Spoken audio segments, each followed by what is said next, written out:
Selamat datang di video pembelajaran pendidikan Pancasila kelas 5. Halo anak-anak, ketemu lagi dengan Kak Hafid. Kali ini kita akan membahas mengenai budaya daerah yang ada di Indonesia.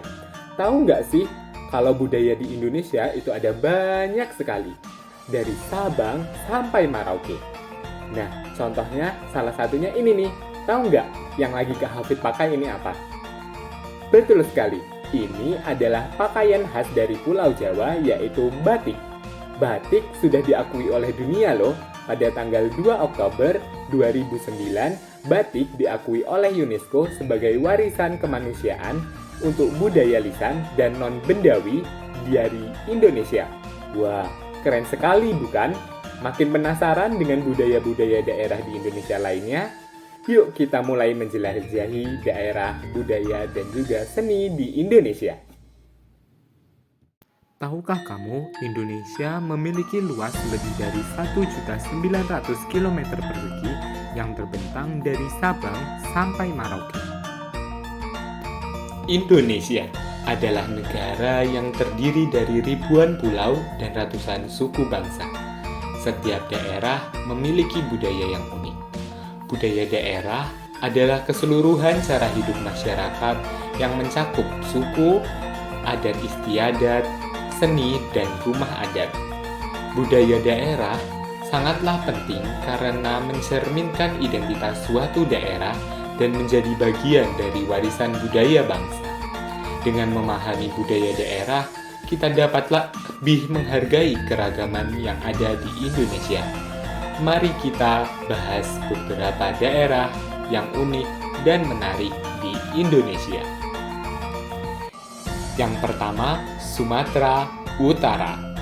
Sumatera Utara memiliki beberapa suku, antara lain yaitu suku Batak dan juga suku Nias. Suku Batak memiliki ciri khas yaitu nama marga. Nama marga sangat penting di budaya Batak. Bahkan jika ada yang mau menikah dengan suku Batak, orang tersebut harus membeli marga atau memiliki marga dengan upacara khusus. Marga menunjukkan asal-usul atau keturunan nenek moyang yang diwariskan secara turun-temurun. Selanjutnya, suku Nias. Suku Nias juga memiliki ciri khas yaitu sebutan untuk dirinya yaitu Ono Niha atau yang berarti anak manusia.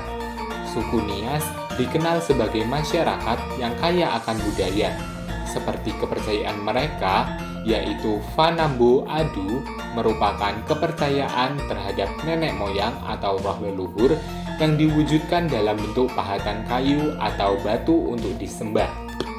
Bahasa daerah yang sering digunakan oleh masyarakat Sumatera Utara yaitu bahasa Batak, yang digunakan suku Batak dan juga bahasa Melayu yang digunakan oleh suku Nias. Selain itu, suku Batak juga memiliki aksaranya sendiri. Selanjutnya, terdapat pakaian adat khas Sumatera Utara yang disebut dengan ulos. Kain tenun khas Batak yang memiliki berbagai jenis dan makna simbolis.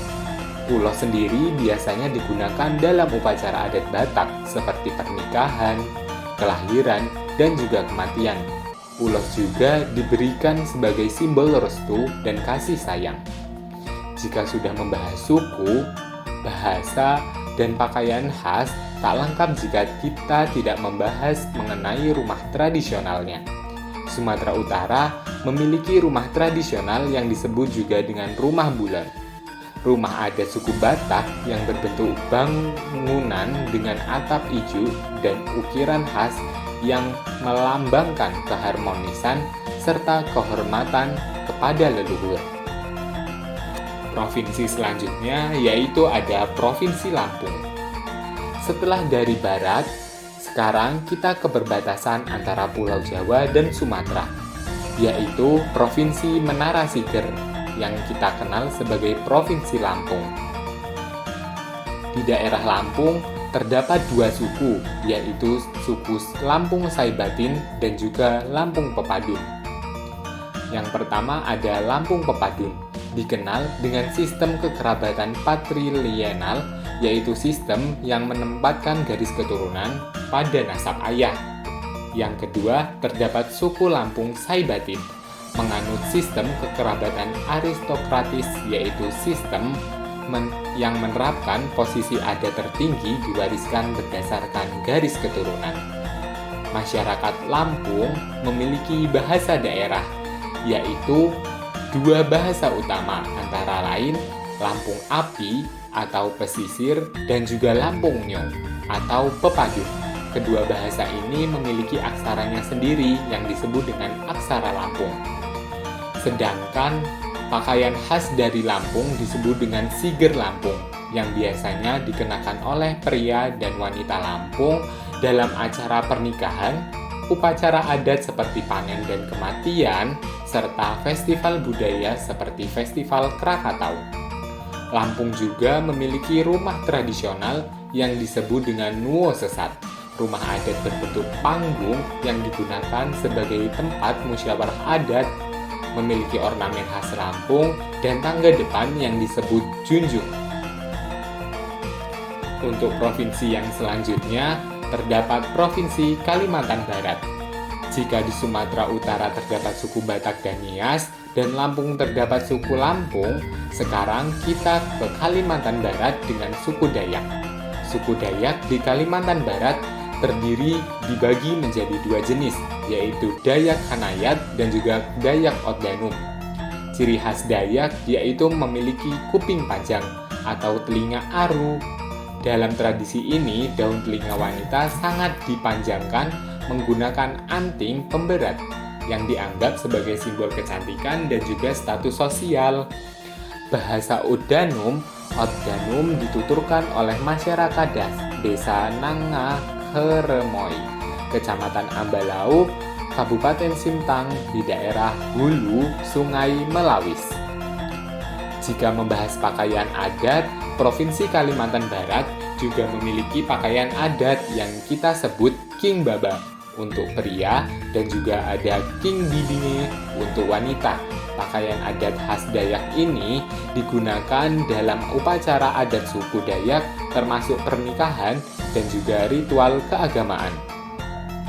Kalimantan Barat juga memiliki rumah tradisional yang dikenal dengan rumah betang, radang rumah panjang khas suku Dayak, yang dapat dihuni oleh banyak keluarga, dibangun dengan tiang-tiang tinggi untuk melindungi dari banjir dan juga binatang buas.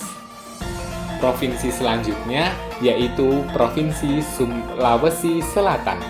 Setelah dari Provinsi Kalimantan Barat, kita terbang menuju ke Sulawesi Selatan untuk bertemu dengan suku Bugis dan juga Toraja.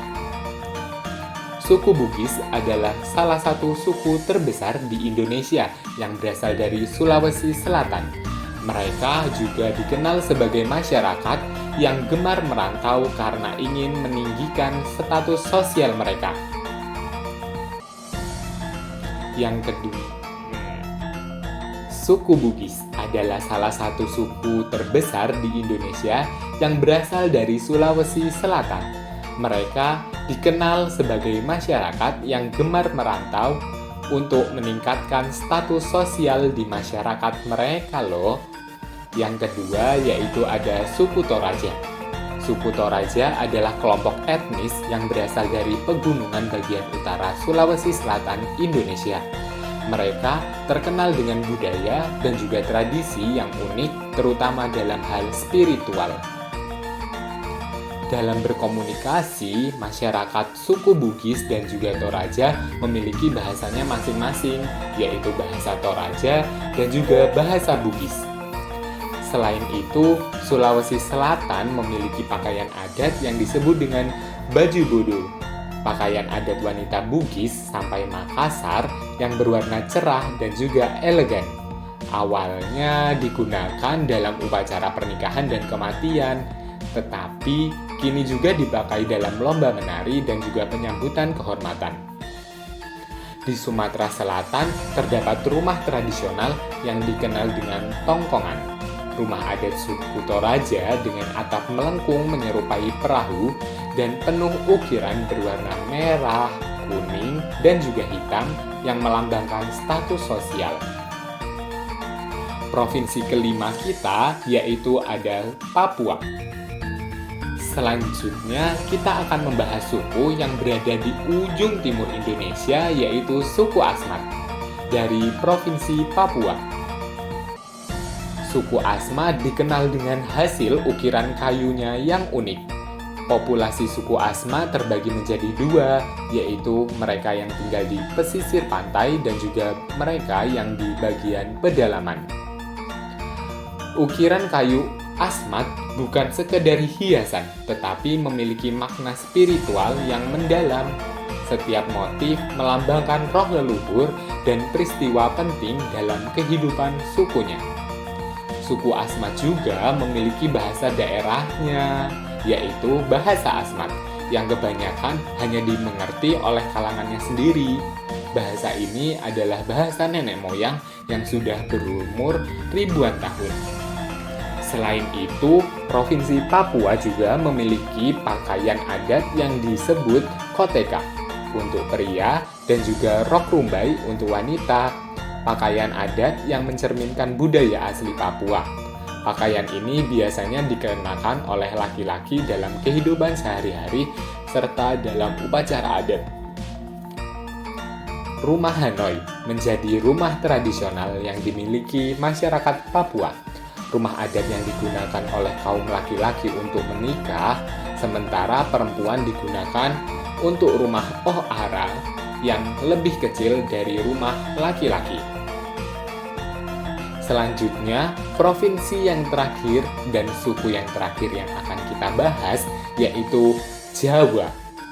Suku terakhir yang akan kita bahas adalah suku yang paling besar di Indonesia, yaitu suku Jawa. Suku Jawa tidak hanya terdapat di Pulau Jawa saja, tetapi suku Jawa tersebar hampir di seluruh Indonesia. Suku Jawa memiliki dua kiblat budaya, yaitu ada di Jogja dan juga ada di Surakarta. Bahasa Jawa dan tingkatan bahasa menjadi salah satu ciri khas dari suku Jawa. Bahasa Jawa memiliki tingkat kesopanan, seperti ngoko yang biasanya digunakan untuk berkomunikasi santai dalam percakapan sehari-hari, kromo yang biasanya digunakan untuk berkomunikasi dengan orang yang lebih tua namun memiliki kedekatan seperti kerabat. Dan yang paling sopan kita sebut dengan kromo inggil, merupakan tingkatan paling sopan dalam bahasa Jawa yang biasanya digunakan untuk berkomunikasi dengan orang tua dan juga upacara adat yang mencerminkan nilai kesantunan dan komunikasi. Selain itu, tak dipungkiri, suku Jawa juga memiliki pakaian adat yang sangat terkenal, yang biasanya disebut dengan kebaya untuk wanita dan juga jawi jangkep untuk pria. Pakaian adat yang sering digunakan dalam acara resmi atau acara formal seperti pernikahan, perayaan hari besar, dan juga acara kenegaraan. Selain itu, masyarakat Jawa juga memiliki rumah tradisional kebanggaan mereka, yaitu kita sebut juga rumah joglo. Rumah adat khas Jawa dengan struktur kayu jati dan atap berbentuk limas memiliki filosofi mencerminkan status sosial dan keseimbangan hidup. Keberagaman budaya Indonesia bukan hanya sesuatu yang kita pelajari, tetapi sesuatu yang kita hayati. Setiap suku, bahasa, rumah adat, tradisional, dan tradisi yang ada adalah bagian dari identitas bangsa yang harus kita hargai dan juga lestarikan. Dengan memahami keberagaman ini, kita tidak hanya menjadi warga negara yang lebih baik, tetapi juga membuka wawasan tentang dunia yang lebih luas. Teruslah belajar, teruslah menggali ilmu, dan jadilah generasi yang menghargai serta memajukan budaya kita. Terima kasih sudah mengikuti pembelajaran hari ini. Sampai jumpa di lain waktu.